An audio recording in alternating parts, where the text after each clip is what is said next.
once the 733 Club closed down in Tacoma, which was probably late 80s, maybe early 90s. It was owned by an older gay couple, Merlin and I forget his partner's name. But they had opened the first couple gay bars, or the longest running gay bars there in the Tacoma area. Because there were about 5 or 6 down there, all in the Commerce area. Yeah, there were quite a few.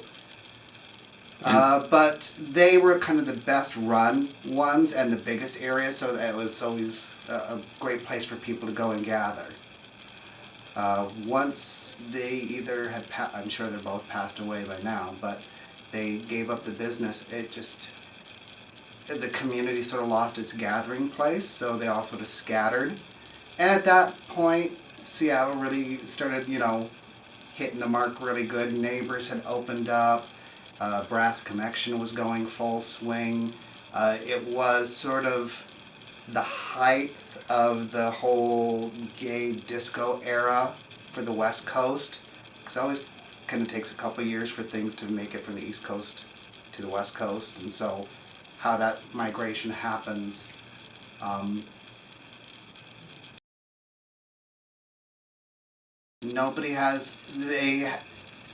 young couple took it over. They were having the Dalton Club.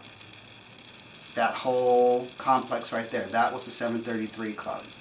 Half the crowd that's up in there wasn't there, and it was a big dance floor, and then they had a big restaurant and a piano bar on the main level, and there was another club down on the Pacific Avenue level. So it was 3 levels of nightclub, which, for this area was kind of a huge thing.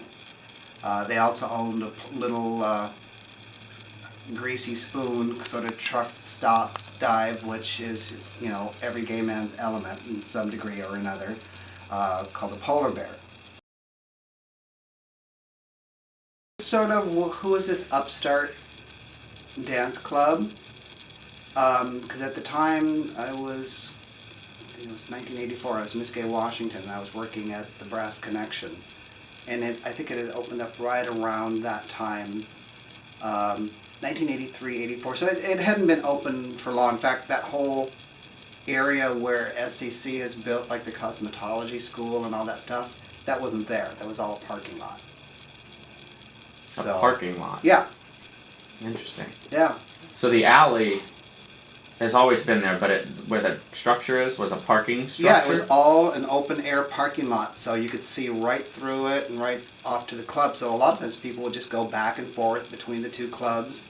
The Brass Connection was part of I don't know if it was its own business or if it was part of a chain, because at that time there were a lot of chain type of bars and clubs and things like that up and down the West Coast. But, it was the place where everybody went. So. But what would go down in the parking lot? Probably you. What do you think would go down in the parking lot? Everything. So, careful where you stepped. You turn a blind eye to a few things, because I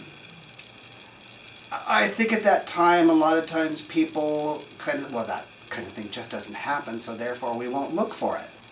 Well, it was happening right before everybody's eyes. They just chose to turn a blind eye to it. I'd say at that time of my life, I was fairly naive to a lot of stuff. I didn't drink, I hadn't done any drugs or any of that kind of stuff, and and it was just sort of like, oh, well, gee, that kind of stuff, that just couldn't happen. And I had my little teenage gay life that I was quite content and quite happy with. So some of these harsh realities, like a lot of the parking lot antics, if you want to put it that way, just kind of like, I don't know. Eye-opening for you a little bit? Yes and no. You hear about things like that, but you can't imagine seeing it or picturing it happen. I mean, and then when you do, you just kind of go, oh, well, actually, that's kind of hot. So, but I mean, as that was the mystique of the Eagle in Seattle at the time, because back then it was, it was the hardcore leather bar, which always cracks me up because, it's just drag of another nature, a little heavier garments, but it was always the challenge for queens to try to sneak into these places, and you didn't want to go in there because you'd be eaten alive and all that kind of stuff, and so you definitely had your clubs that cater to certain folk. In regards to neighbors, they kept going back and forth quite a bit, whether they were a gay club, whether they were a straight club. I know most of at that time, because it was, Capitol Hill was sort of, the gay mecca for everybody. Everybody was sort of drawn to it because it was the happening thing at the time. So I think it sort of just kind of, that's where the business came from, therefore that's what they were. If the business was coming from somewhere else, well, that's what they were then. And I think a lot of bars tend to do that. You can't... Survived 30 years. You gotta survive, so you've gotta change with the times. Neighbors definitely went through their stuff with the college crowd. It became, nobody would go there on the weekends because, half of the University of Washington was in the bar. Interesting. You all know what I'm talking about. Yeah, the college. Well, and it gets to feeling uncomfortable because, you're dealing with drunk frat kids that think it's this sort of cool thing to, they're at a gay bar. Yeah, really? Yeah. And I get it from the youth perspective because all of the mystique, it's something new and exciting and stuff like that. Coming from my perspective now,